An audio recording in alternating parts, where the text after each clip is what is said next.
सबसे पहले ये स्थिति स्पष्ट करते हैं कि ब्रह्मा विष्णु महेश अविनाशी नहीं है। अब पुण्यात्मा ये शब्द यदि ये दास बगैर किसी लालटेन दिखाए, बगैर सदग्रंथों के प्रमाण दिए ये बात कह दे तो कोई नहीं सुना हिंदू समाज में, और शत्रु बन जा इस दास के। क्योंकि परमात्मा के साथ यही बना था कि सच्चा सतगुरु कोई ना पूजा। तभी तो प्रभु ने अनुभव बताया कि ये किसी आदमी भाई मैं न साची बताऊं, ये मेरा पीछे पड़ गया, मारो मारो इतना कम्मा है, झूठ बोला झूठा है। तो परमात्मा कहते निरंजन धन तेरा दरबार, जहां तनिक नहीं न्याय विचार। कह कबीर सुनो भी साधो, यहाँ सब उल्टा व्यवहार और सच्चे न तो ये झूठा बताओ, मैंने झूठा गाय तुम्हार धन तेरा दरबार। ज्योति निरंजन धन है तेरी यहाँ फैलाया गया ये जाल तेरे 21 ब्रह्मांड में, यानी तेरे दरबार में कोई भी न्याय की बात कहने वाला नहीं। तो परमात्मा बताया करते थे, आज से 600 वर्ष पहले प्रभु ने क्या कहा था, धर्मदास ये जग बोराना, कोई न जाने पद निर्वाण। क्या बताते थे परमात्मा के धर्मदास जी जो परमात्मा की प्यारी आत्मा थी, जिनको परमेश्वर कबीर जी मिले थे मथुरा में, फिर उनको ज्ञान समझाकर अपनी शरण में लिया था। उनको बताते थे कि धर्मदास, क्योंकि धर्मदास जी पवित्र हिंदू धर्म में जन्मे थे, उनके पूज्य गुरुदेव जी रूपदास जी थे जो विष्णु उपासक थे। राम और कृष्ण, शंकर भगवान और विष्णु जी की उपासना वो बताया करते थे, और ब्रह्मा विष्णु महेश को सर्वेश्वर महेश्वर मृत्युंजय कालज्य बताया करते थे। और उसी पढ़ाई को धर्मदास जी पढ़े हुए थे, तब परमात्मा की और उस प्यारी आत्मा की वार्ता हुई थी। तब परमेश्वर ने बताया था कि धर्मदास, इस पूरे ब्रह्मांडों में कोई भी तत्व ज्ञान से परिचित नहीं है, ना ब्रह्मा जी, ना विष्णु जी, ना शिव जी, इनको वेदों का भी ज्ञान नहीं है, चारों वेदों का भी ज्ञान नहीं है, ना इन कलियुग के ऋषि और महर्षियों को, सतयुग के महर्षि ऋषियों को भी नहीं था। अब इस बात को सुनकर धर्मदास फड़क गया, नो बोला हे भगवान, ऐसा कैसे हो सकता है, ये कैसे हो सकता है कि ब्रह्मा विष्णु महेश को भी ज्ञान नहीं। परमात्मा ने कहा कि आप इन पुराणों को सत्य मानते हो? हाँ जी। तो देवी पुराण में पढ़िए। पुण्यात्माओं, ये जो पुराना रंग हमारे ऊपर इतना हैवी हो गया कि जब तक रह का प्रमाण आपके सामने पेश ना होंगे ये मन मानने को नहीं, और हमने इसको बना के छोड़ना। हमने इस दास की ड्यूटी ला दी कि इस मन को सीधा करके और प्यारी आत्मा को एक ही मार्ग पर लगा देना, सर्व ब्रह्मांडों की, यानी पूरे विश्व की। क्योंकि ज्ञान ऐसा है कि ये बड़ छोड़े को नहीं, इसमें कोई बंक रहेगा ही नहीं, और बंक नहीं रहेगा तो माल बढ़िया बिकेगा। यानी जैसे एक कुम्हार घड़ा बनाता है, वो कच्चा घड़ा मिट्टी का गारा से बना रहा होता है, और नीचे एक थप्पड़ सा देकर नीचे हाथ पर कपड़ा बांध के ऊपर, और उसके नीचे देता अंदर, और ऊपर एक ऐसे पट पट मारता है, और उसके सारे जो बंग है, उसमें बल है, वो खोट है, उसको निकाल रहा है। यदि वो उस खोट को ना निकाला रखी तो जरा सा भी बंग रह गया, उसमें निशान रह गया बंगा टेढ़ा, एक अन्य का नहीं बिका, वो कितना भैंसा के मुंह तोड़ने का काम आओगा, वहीं गिरना पड़े ठाके। तो परमात्मा कहते हैं गुरु कुम्हार शेष कुंभ है, शेष आप तो हो वो कच्चे घड़े, और दास कुम्हार है। और कहते अंदर हाथ सहारा दे के ऊपर मारे चोट। अरे सारे खोट निकल गए तो उसकी कीमत है मटके की, घड़े की, ना तो एक आने का नहीं। तो इसलिए परमात्मा अपने ज्ञान को, अपनी प्यारी आत्माओं को बिल्कुल ऐसा ज्ञान दे दिया कि इसमें कोई खोटे ना रहे, और ये शब्द की चोट, ये सत्संग की चोट आपके ऊपर लाके आपके अंदर का सारा बल निकाल देंगे वो बंक। देखिएगा श्रीमद देवी भागवत अर्थात दुर्गा पुराण, देवी पुराण, गीता प्रेस गोरखपुर से प्रकाशित है ना। संपादक है हनुमान प्रसाद पोदार, चमन लाल गोस्वामी। और ये कहाँ से प्रकाशित है? प्रकाशक एवं मुद्रक हैं गीता प्रेस गोरखपुर, गोविंद मोहन कार्यालय, कोलकाता का संस्थान। इस पुस्तक के, इस पवित्र पुराण के 28 पृष्ठ पे, 28 पृष्ठ पे आपको दिखाते हैं कि ब्रह्मा, विष्णु और नारद और व्यास, जो writer of the Purana, Veda and Shrimad Bhagavad Gita, इनको कितना ज्ञान था, व्यास जी को कितना ज्ञान था। अब देखिएगा, ये है पहला स्कंद,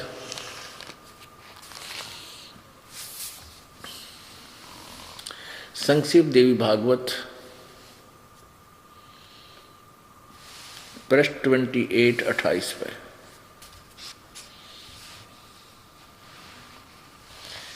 यहाँ पर नारद जी ने कहा, ये व्यास जी और नारद जी की वार्ता हो रही है। नारद जी ने कहा, महाभाग व्यास जी, तुम इस विषय में जो पूछ रहे हो, यही प्रश्न मेरे पिताजी भगवान श्री हरि से, मेरे पिताजी ने यानी ब्रह्मा जी ने भगवान श्री हरि यानी विष्णु जी से किया था। देवा अधिदेव भगवान जगत के स्वामी हैं, लक्ष्मी जी उनकी सेवा में उपस्थित रहती हैं, दिव्य कौस्तुभमणि उनकी शोभा बढ़ाती है, वे शंख चक्र गदा लिए रहते हैं, पीताम्बर धारण करते हैं, 4 भुजाएं हैं, वक्ष स्थल पर श्री वत्स का चिन्ह चमकता रहता है। वे चराचर जगत के स्वामी हैं, जगत गुरु एवं देवताओं के भी देवता हैं। ऐसे जगत प्रभु भगवान श्री हरि महान तप कर रहे थे, उनकी समाधि लगी हुई थी। यह देखकर मेरे पिता ब्रह्मा जी को बड़ा आश्चर्य हुआ, अतः उन्होंने उनसे जानने की इच्छा प्रकट की। ब्रह्मा जी ने पूछा, प्रभु आप देवताओं के अध्यक्ष, जगत के स्वामी, भूत भविष्य एवं वर्तमान सभी जीवों के एकमात्र शासक हैं। भगवान फिर आप क्यों तपस्या कर रहे हैं और किस देवता की यानी किस भगवान की आराधना में ध्यान मग्न हैं? मुझे असीम आश्चर्य तो ये हो रहा है कि आप देवेश्वर एवं सारे संसार के शासक होते हुए भी समाधि लगाए बैठे हैं। ब्रह्मा जी के विनीत वचन सुनकर भगवान श्री हरि बोले। श्री हरि उनसे कहने लगे, ब्रह्मन सावधान होकर सुनो, मैं अपने मन का विचार व्यक्त करता हूँ। देवता, दानव और मानव सब यही जानते हैं कि तुम सृष्टि करते हो, मैं पालन करता हूँ, और संकर संहार क्या करते हैं। किंतु फिर भी वेद के पारगामी पुरुष अपनी युक्ति से यह सिद्ध करते हैं कि रचने, पालने और संहार करने की यह योग्यता जो हमें मिली है, इसकी अधिष्ठात्री शक्ति देवी है। वे कहते हैं कि संसार की सृष्टि करने के लिए तुम में राजसी शक्ति का संचार हुआ है, मुझ में सात्विक शक्ति मिली है और रुद्र में तामसी शक्ति का आविर्भाव हुआ। उस शक्ति के अभाव से तुम इस संसार की सृष्टि नहीं कर सकते, मैं पालन करने में सफल नहीं हो सकता, और रुद्र से संहार कार्य होना भी संभव नहीं। ब्रह्मा जी, हम सभी उस शक्ति के सहारे ही अपने कार्यों में सदा सफल होते आए हैं। सुवर्त, प्रत्यक्ष और परोक्ष दोनों ही उदाहरण में तुम्हारे सामने रखता हूं। सुनो, यह निश्चित बात है कि उस शक्ति यानी दुर्गा के अधीन होकर ही मैं इस शेष नाग की सैया पर सोता और सृष्टि करने का अवसर आते ही मैं जाग जाता हूँ। मैं सदा तप करने में लगा रहता हूँ। उस शक्ति के शासन से कभी मुक्त नहीं हो रह सकता। कभी अवसर मिला तो लक्ष्मी के साथ सुखपूर्वक समय बिताने का सौभाग्य प्राप्त होता है। मैं कभी तो दानवों के साथ युद्ध करता हूँ। अखिल जगत को भय पहुँचाने वाले दैत्यों के विकराल शरीरों को शांत करना मेरा परम कर्तव्य हो जाता है। और यहाँ कमाल कर दिया, मुझे सब प्रकार से शक्ति, विष्णु जी कह रहे हैं, मुझे सब प्रकार से शक्ति के अधीन होकर रहना पड़ता है, इस दुर्गा के। और उन्हीं भगवती शक्ति का यानी दुर्गा का मैं निरंतर ध्यान किया करता हूँ। ब्रह्मा जी, मेरी जानकारी में इन भगवती शक्ति से बढ़कर दूसरे कोई देवता नहीं। अब पुण्यात्मा विचार करो, ये तो ज्ञान है ब्रह्मा जी, विष्णु जी और नारद जी और व्यास जी जो लेखक है इन सब सदग्रंथों का। अब पुण्यात्माओं, आपको ये भी शंका होगी कि अब व्यास जी ने ये लिख कैसे दिए जब इसको ज्ञान नहीं।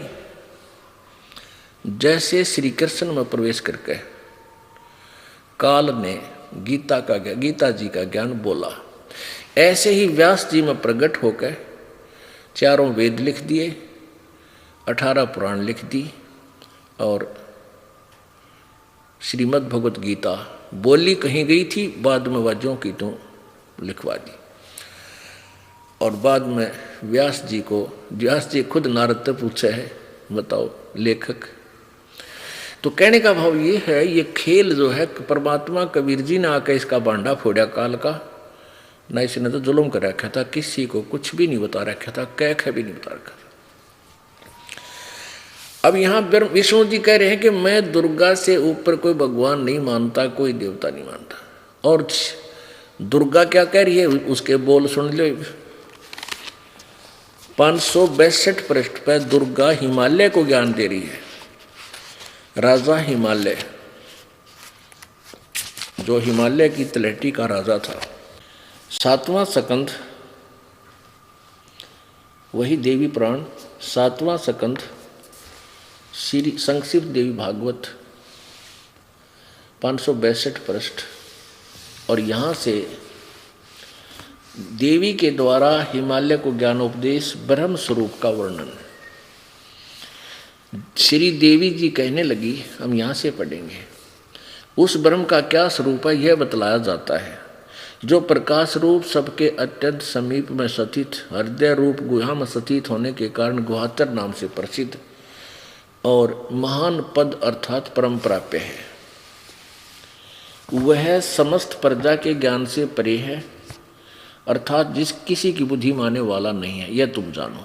जो परम प्रकाश रूप है, जो सूक्ष्म से भी अत्यंत सूक्ष्म है, जिसमें संपूर्ण लोकों में निवास करने वाले प्राणी स्थित हैं, वही ये अक्षर ब्रह्म है, वही सबके प्राण है, वही सबकी वाणी है, वही सबके मन है, और यह सब परम सत्य और अमृत तत्व है, अमृत अविनाशी तत्व है। सौम्य उस वेदने योग्य लक्ष्य का तुम वेदन करो, मन लगाकर उसमें तन्मय हो जाओ।